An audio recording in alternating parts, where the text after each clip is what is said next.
Welcome, everybody, to Season 1 of Kick Esports Guilty Gear Strive Beginner Series, named Free. I'm Dynamite, joined by Chris Chaos and FNTR to bring you a little bit of a different experience that we're going to try out with this beginner series circuit called Free Advice. It's going to be about 30 minutes just talking about the game, giving some perspective with these two gear experts while I ask questions from a relative beginner standpoint and be able to hopefully in the future take questions from the chat. So the way that Free works is it is a 3-week series of points-based tournament bracket. What that means is the top 8 placers of the series for each week will get points, be able to gather them up throughout the 3 weeks, and then the 4th week will be a top 8 invitational to determine who will be the series or season champion. So without further ado, I'm going to get us into things with this fantastic new game called Guilty Gear Strive. Chris, FNTR, thanks for joining me. How are you guys enjoying the game, and what can we expect to see moving forward, and what are some of the things beginners can do to jump into either gear as a beginner or just fighting games in general? Good question. Hey, thanks for having us, man. Appreciate it. So pretty much that's a lot here. So there's a thing here. The best way to honestly just get in the gear would be like because we were actually talking about this earlier. Just like kind of just jump into it. Guilty Gear is kind of just a very unique game compared to like other fighting games, just like your Street Fighters or your Mortal Kombat and Tekken and stuff like that. It's a very different experience because it's a very air dash heavy. So so it's going to be a lot of like movement based things that go ahead and talk about and that like go over and and just so you get a feel and this feeling. It's a great feel for the game. I kind of drawing a blank a little bit of a couple other things. Christian, you want to go ahead and jump in and Yeah, actually. So Guilty Gear is a series that's built primarily on its focus on movement and ability and freedom of expression. Guilty Gear as a series, if you're struggling to, like maybe you looked at it and you were like, wow, this is kind of a lot to learn, right? I don't really, I don't know if I can do it all. I'm going to keep it real. You just jump into this game and you pick a character that you think looks cool and you just kind of go with it. You play the game a bunch and get a feel for your character and all that, all that good stuff. And it's just, honestly, that's how you start learning. It's not as hard as people may make it out to be, or maybe even you think about it, because really all you need to do is just have a character that you enjoy and just start playing and start hitting buttons and having a good time. Now granted, I know a lot of people get stuck at the part where they go, I want to get better at this game, how do I do so? Well, that's exactly what we're here for, right? That's exactly what we're here for, what lots of other players who have been playing the series for a while now are here for. We're all willing to give good advice. So all I have to say is welcome to the community and welcome to, trying this game out. We'd love to have you here. If there's anything, anybody has questions about, I'm sure, we'll be able to look over those things in the future. But Guilty Gear as a series is, like I said, primarily focused on movement. Movement is very crisp and clean in Guilty Gear, right? There's lots of ways to move around and ways to be around on the screen and do all types of crazy stuff with that. And it's very fun to experiment with that sort of thing. So I'd say that's some of the things that for people who are just jumping into fighting games. Obviously, if you play video games, you probably heard of Street Fighter, right? Like that's something that you've seen or messed around with from casual standpoint. Just enjoyed it at some rendition of Street Fighter at one point in time. How, and you speak about movement, so how is Gear's movement, and you can specifically reference Strive, how is that movement different than what you would see from like a Street Fighter or something like, that people would consider a more universally touched fighting game as opposed to Gear in the past? Well, for Strive in particular, we'll start with like the base of other games. So for like Street Fighter, you mainly have like pretty much mainly your main ability to move is walking forward and walking backwards. Also that having like a step dash of sorts. It's very rare for a character in Street Fighter to have a run option. So the ability to run but they do exist. But in general, for Guilty Gear, that's the majority of the cast. The majority of the cast has the ability to run forward, backdash, and to traverse space at a quicker rate, a quicker pace. Um, and unlike Street Fighter, where most characters have just a standard jump, to forward or back, or even in some other games, other editions, a super jump. This game here does have that, but they have double jumps here, so you can jump backward and jump forward, double jump back, double jump forward, and then you will have a super jump as well, depending on depending on your character. The only other characters I think that are not like that would be like Potemkin and Naga Ryuki. Yeah, those are two characters that wouldn't have those type of the movement options. But there's always an exception. But in general, you will be moving backwards, forward. You also can run. You can also walk. Let's see. And the difference in this game is that they have a dash button option. So they have a button where it helps you to run, allows you to run, which can get into other crazier things, but we'll get into that later. But also with this dash button, it also helps out with just general running backwards, even backdashing. You can hold back and tap it to go ahead and backdash. And then of course, if you have issues with instant air dashing, which is a higher level ability of movement, pretty much jumping and instantly buffering a dash. That's one of the few things that's very unique in Guilty Gear as well. But you can also do that in this game in Strive. The old way where you just jump and just do forward, and you'll get it, or back, or you'll get it into an air dash back. But if you're finding issues with that, that's what the dash button's for. You can just jump. You can jump and get a dash that way by just standard pressing the dash button with no directions. You'll go forward. Holding back, you'll get a back dash. So when it comes to the dash button and the ability to add a dash to sort of a single button, I know there's some beginners find certain things depending on what you're used to playing might feel overwhelming, or people might say, oh well, don't worry about that. But Christian, can you kind of just key us in on how just getting that muscle memory in for the dash button could be advantageous doing it from the beginning as opposed to switching over? So a lot of the time in this game, there's going to be a lot of moments where your character's going to want to dash, and at this point, it's way easier most of the time to just hold that button, because you'll run. You'll just keep running. And as far as muscle memory goes, the best way to get your muscle memory down for pretty much anything in any fighting game, really, is just to do it over and over again. And you don't have to necessarily do that over and over again in training mode. If you're not the type of person who, does training mode or finds that interesting, that's okay. You can learn a lot of these things just playing the game normally. Just go on matches, you don't have to be afraid to, get into online matches and be afraid, oh man, I'm going to get beat by all these people because I don't know all these things. It's okay to try things, It's definitely... a lot of other people are doing that too.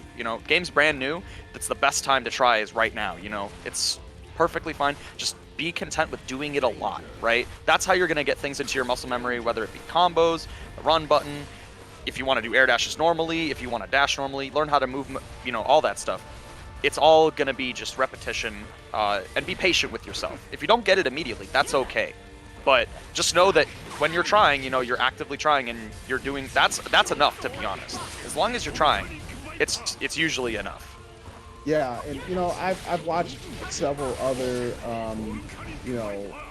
streamers or high-level gear players also talk about the importance of getting into any fighting game, but even Strive especially, is to just get in and start playing, right? Like, if you're at level 0, if you're really a beginner and you're trying to absorb information, you're not going to get everything at once, and no one expects you to, and you shouldn't expect yourself to. Just get in, play, take your time. There's no rush to get to the top, and learn as you are comfortable, right?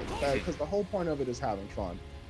And so, don't feel like, oh, well, if I mess up, then, this is over. None of these matches are, the finals of a major tournament or anything like that. The importance is, especially in this online environment, is to learn, and even in the offline environment too. So learning is going to be key to the enjoyment of the game, and that's why we're going to jump into kind of some basics of just any fighting game, not necessarily Strive specifics, but something that people from a starting standpoint should really look into, which is, as the fighting game community calls it, the neutral, or just neutral, or nooch, whatever you want to call it. Chris, you wanna key us in to what exactly do we mean when we say, oh, this person's playing good neutral, or this person has no neutral? What is neutral?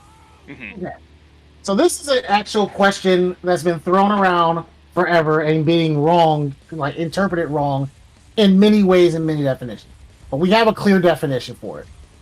The definition of neutral is the state of not being in range of hit stun or block stun.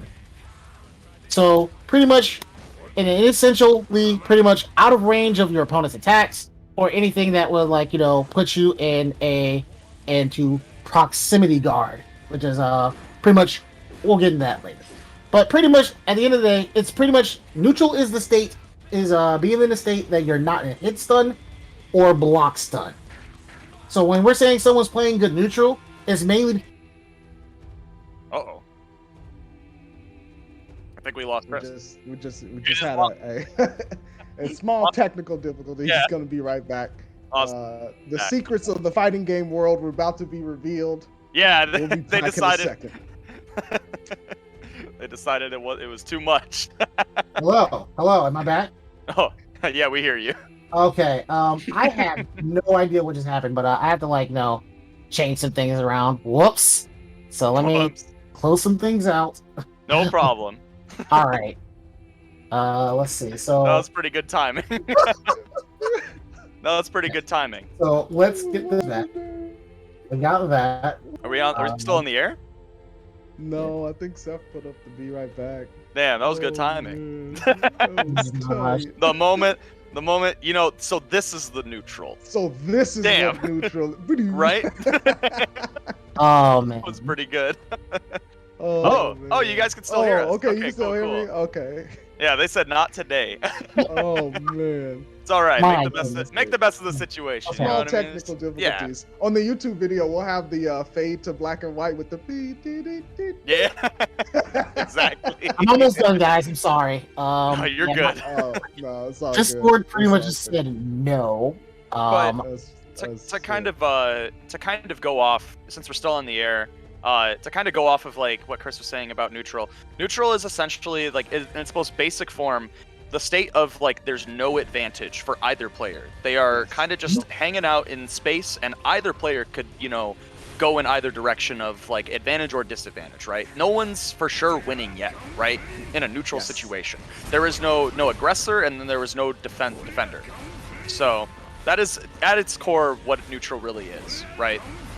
And this could be different in lots of games, right? Neutral can look different in lots of games, but typically across the board, it's always the state of no advantage or disadvantage. Exactly.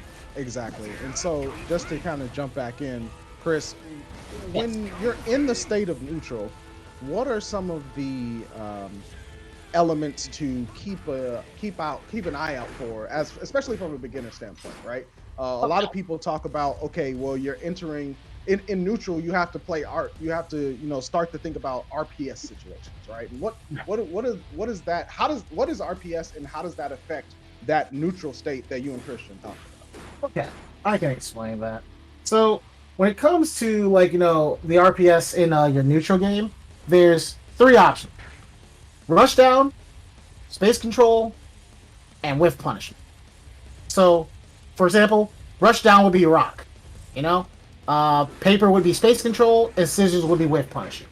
So to simplify that, obviously everyone wants to play rock. Everybody wants to rush down and hit these buttons and get their offensive advantage that way. So that pretty much is you being the aggressive, which then have you navigate neutral and then maintain your advantage. Paper is more space control, so since rock loses the paper, what happens is you get an opponent that tries to run in, you're pretty much pressing buttons to stop your opponent's approach. You're calling them out for these type of situations here. Like, this is my space, I control this. So you're pretty much beating that. You're using your buttons in the neutral game to stop someone from being the aggressor. And of course, for scissors, which is more of the with punishment game, that beats those who try to do space control. So obviously in neutral, as we mentioned before, is the state of not being a hit stun or block stun. It's pretty much no one has the advantage. So with scissors, which is, I'll admit, one of the hardest things to get down, but everyone ends up learning it. Even the highest level players have issues with these certain situations because with fighting games, there's a bunch of moving parts. All right, and and of course your opponent's moving around everywhere, so it becomes a little difficult to set up a whip punishment. Because if your opponent's trying to control space, right? You want to go ahead and whip punish a button for going out there. So you're waiting for your opponent to press something so that you can actually take your advantage. That is where your whip punishment comes in. See, but it's challenging because you have to understand where you are on the screen, understand your space. That's why it's one of the most challenging.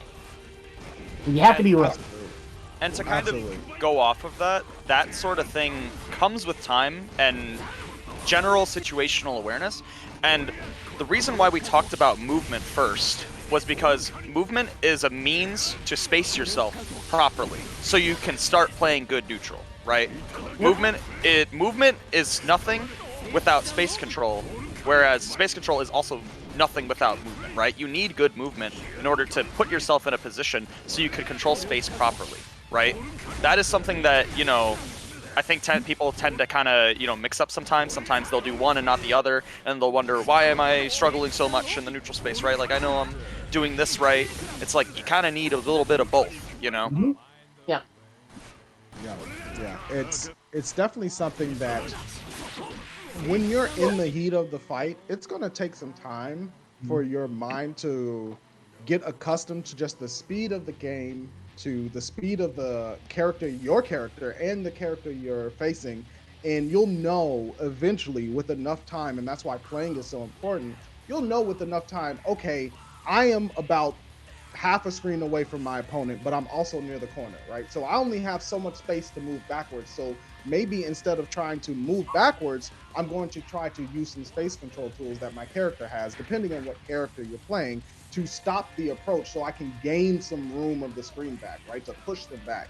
So, but that type of stuff is, not going to come easy, but it is part of that movement and neutral situation, and they tie together really intricately. Yes, 100% agree. Everything you just said was facts, man. Like that's the thing. A lot of things that I'll say this straight up, because a lot of people don't tell people getting into fighting games. Fighting games are hard. Fighting games are hard, but they're fun, and it's all about how you have fun and how you approach it. If you approach it with a mentality of win now, you're going to have a very rough time. You're going to be angry at yourself, frustrated, wanting to throw your stick, all types of other craziness. Like, don't do that to yourself. Like, at the end of the day, we're playing video games and we're striving to be better. We're working to go ahead and take that next step. Absolutely.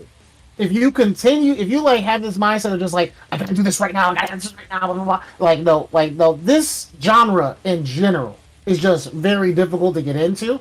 And it's a hard pill to swallow when it comes to winning and losing, because at the end of the day, you're the one you're the one in control. So you have to take the responsibility of your actions in the game. And when you lose, it's like, man, it hurts. It sucks. But when you sit down and start playing the game more, understanding your situations, getting better at the neutral game, understanding advantage and disadvantage, and then you get that win, it'll start feeling better, and then you'll want to do it more, win more and win more. So you'll hit that lab up. You'll go to the training room. You'll start doing things like setting up dummies for understanding how to set things up for situations that you were losing in. Understanding that fighting games are hard and training mode is very important to get good are two big things that a lot of people like to write off real quick. Don't do that. And training mode is something we'll probably touch on next week and talk about what's good training mode practices. And it varies from player to player. I know Chris in Chris and FNTR, they practice different things at different times, and not everyone what we call lab when you in the training mode, practicing certain situations or just getting your fundamentals together. Not everyone labs the same, right? And so depending on what's your play style, what's your learning style, you will use training mode differently. But one of the things that I wanted to touch on before we kind of get into our end segment is along with neutral and along with movement, there is in this game a mechanic called dash blocking. And I know FNTR, you wanted to just touch on a little bit of why dash blocking is important in relation to not only movement but neutral as well. So naturally, when you position yourself, and your opponent knows that you want to position yourself, right, into a spot that's favorable for you, they're going to try and hit buttons to try and stop you from doing that, right? So think about it in the sense of maybe you're an aggressive character, right? Maybe you're an aggressive player. Not even just your character, but you're an aggressive player, and you want to get in, right? If you can't get in because your opponent keeps hitting buttons at you while you're running in, there's something called dash blocking in this game. So if you run forward while you're running, say even when you're holding the dash button, I'm pretty sure you can just hold back. The way blocking works in most fighting games, at least most 2D fighting games, you hold back or down back to block. And typically when you're dash blocking, what you do is you just either dash, you forward dash, and then you block when you come into range where your opponent might want to hit you, and you block it. You'll be able to stop your opponent from hitting you, and you'll still get that positioning that you want, right? So this is really important for a lot of players to understand, because most of the time when you see a lot of new players, especially in Gear, I would say, because this is a game that's, very prominent, you're running in, right? You're running a lot. It rewards a lot of aggressive play. Typically, you'll see a lot of new players running in and just getting hit by things. This is something that you can mitigate really quickly by just practicing for like 5 minutes. Just how to record like the dummy to just hit a button, right? Hit I don't know, far slash, like the standing slash button, and just try running and blocking it, right? It's pretty, and you don't even necessarily have to do this in training mode. You could do this in actual matches as well. I want to make sure I stress that there are a lot of things that you should use training mode for, and that you may have to use training mode for. But you can learn a lot of things in this game just by playing it and trying things out. So don't feel too pressured, like, oh man, I don't want to do it in a training mode. Training mode sucks. I don't feel like doing it. That's something. There are some things in this game that you can learn just by playing. So dash blocking is a really good thing to learn early on, because it'll help you in the long run.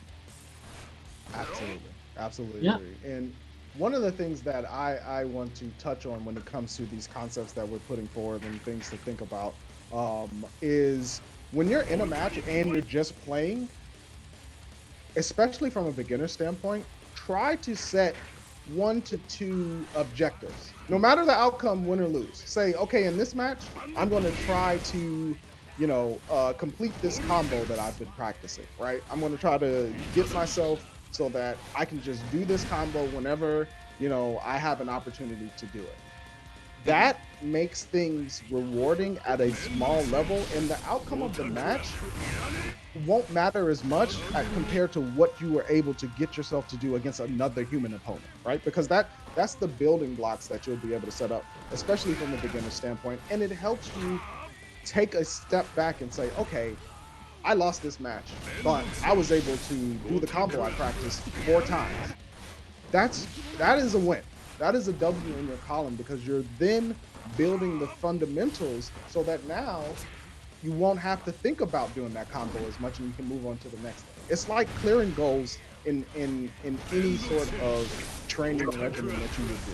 And so that's one thing that I want to impart is that training mode is to build yourself up to get used to things. Taking it into a match is a different scenario, but don't try to do everything at once. Absolutely. Agreed, 100%. And that.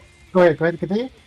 Oh no, go ahead, please. I'm saying that's kind of one of the big things where don't overload yourself. I like that you brought up don't try to do too much at once. Don't overload yourself. Take things one step at a time. You'll eventually get to it. The time to have for training mode may vary from person to person. I understand some people have work or school or anything like that. if you end up having like 30 minutes of your time or even 2 hours, use that time to like sit down and recreate situations that like you're getting by like, oh, I hate this button. I want to know what I need to do with this button. As Dan said earlier, set it up for like have a training dummy to go ahead and do that, and then find answers. Maybe there's a button that beats it. Maybe it's a special move that beats it. Maybe you have to block it. Or maybe you just can't have that move hit you at all in that range. There's a lot of things to come up with. So, like, when you're trying to do, like, so many things at once, it can definitely really rack the brain and make the learning process even more frustrating. So, take your time. Like, you have a lot of time. You have a lot of time, to, like, take it here and there. You will eventually get there. As long as you're making the effort and putting in the time for it and asking questions about things, talking with others if you can, you'll eventually get those answers and be able to replicate it over time. Absolutely, and that is tried and true. Everyone I know at different levels in the fighting game community has, gone through that method, and it definitely works. So, it is something that I think that even when you're listening to this, if you are a beginner at fighting games and at gear, if you're listening to this and you're like, this is a lot of concepts. Take your time. Even if you're only understanding one thing, even if you're only saying, okay, I'm going to focus on space control. I'm not very good at rushdown. I'm not very good at movement right now, but I'm going to try to focus on space control in the neutral. Fantastic. That's something that you can do, and it's an obtainable goal. So something important to keep in mind. I did want to, and I meant to do this, just kind of let people know who are these two gear players talking to them. What are some of the experiences they have? So I'll start with FNTR, then we'll move to Chris Chaos. But what is your kind of history with Guilty Gear in general, and kind of how long have you been at it, and what are your some of your kind of favorite things about the game in general? So Christian, FNTR, we'll start with you and then pass it over to Chris Chaos. So my time with Guilty Gear has actually been pretty not so long. I'm actually relatively new to the series. I actually started out playing Street Fighter when I was playing fighting games. I played a lot of Street Fighter. I played Marvel vs. Capcom, Tekken Tag 2, stuff like that. I actually am relatively fresh to fighting games in that aspect, but Guilty Gear is a series that I got into and really started wanting to play around 3 years ago. And in that time, I just met up with people. I would go to conventions. Mainly conventions, and I started going to local tournaments once I started going to those conventions, and I started talking with people who liked the game and stuff, and they said, hey, we're always willing to help you learn and stuff of that sort. Chris was actually the first mentor that I had, and helped talk with me about the game and help me, kind of ease my way into it, help me understand some concepts. So Gear, to me, has always been something that I looked at where I was like, oh man, it's so fast, it's so, there's so much going on, I don't understand it, because I played a lot of Street Fighter, and Street Fighter is a little bit slower in what's going on at a time, right? And Gear just looks that much more fast-paced, but in reality, it's not terribly different, right? When you're thinking about it, and you're just playing the game, it's not too bad. And that, like, jumping into that with that mindset of, you know what, I just want to learn it, and I just want to observe it and watch it, it made it a lot easier to get into it. A lot of it's just, maybe your own mind goblins telling you, like, maybe it's not so good, right? Maybe it's not a good idea to get into this because, maybe I'm not fast enough to do this. But really, all it takes is just to start playing and just learning, like, at your own pace, right?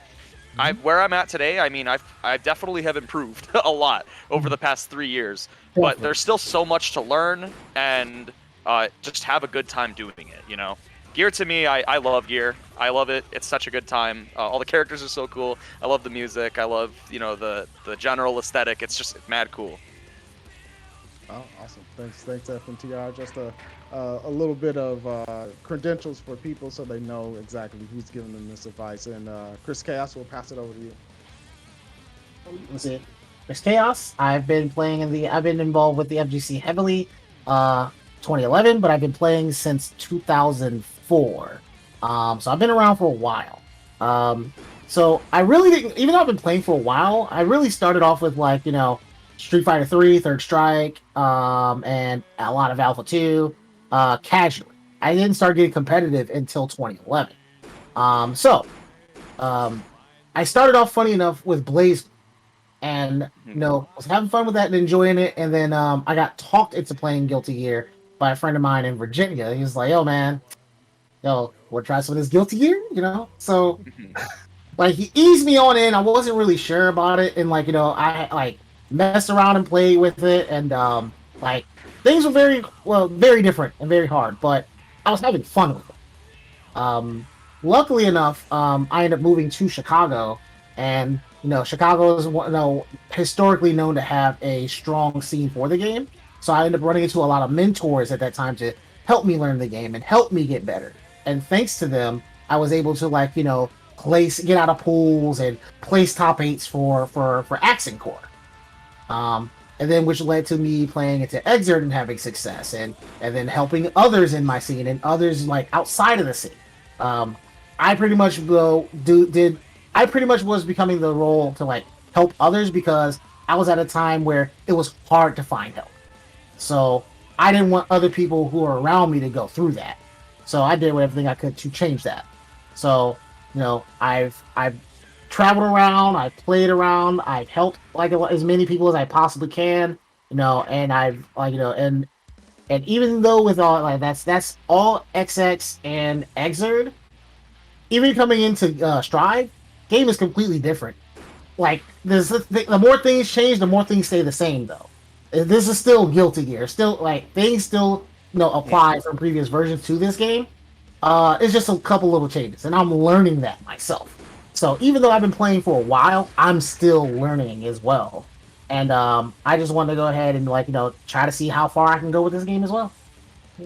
Awesome stuff. Thank you both. It's exciting to be able to, because we internally have these discussions all the time, especially me. I'll go to Christian, I'll go to Chris, and I am on the bus. Help me get off this struggle bus, and they'll both give me really good advice, and I value it immensely. FNTR is a little bit closer, having that journey of playing and improving over 3 years. So I can talk to him about that approach. And then Chris, one of my first mentors in the fighting game scene. If you're from the Midwest and you play any anime game, Chris is probably going to be one of the first mentors because he just helps out everybody. He really does. But I can talk to him and he'll give me, that high level advice that applies to where I'm at. So, both of these gentlemen are fantastic resources. And if you reach out to them, I guarantee you they will, when they can, answer you and give you honest feedback, but also feedback that's helpful. So, we'll be here for free advice at the start of every free bracket throughout the 3 weeks and week 4, the finals week, of course. We're going to take a very short break before we move into the top 16 portion of week 1. And after the tournament's over, at the conclusion of top 8, we will be back. The 3 of us will be back for a little bit of a post-game show, talk about some of the things we saw, how they relate to what we talked about in the pre-game show, have a little bit more fun too, and hopefully have a good time. So remember to stick around for the short break we're going to take before we get into some matches. And then at the end, we're going to be having Free Advice come back for a post-game show. Feel free to jump into chat. We're going to be, having a good time and talk about some of the matches we saw from week 1 and what we hope to see moving into week 2. So until then, stay locked. Get yourself a drink. Thank you for tuning in. Thanks again to Chris Chaos and FNTR, and we'll be back soon. Catch you then. Yep. Peace. Later.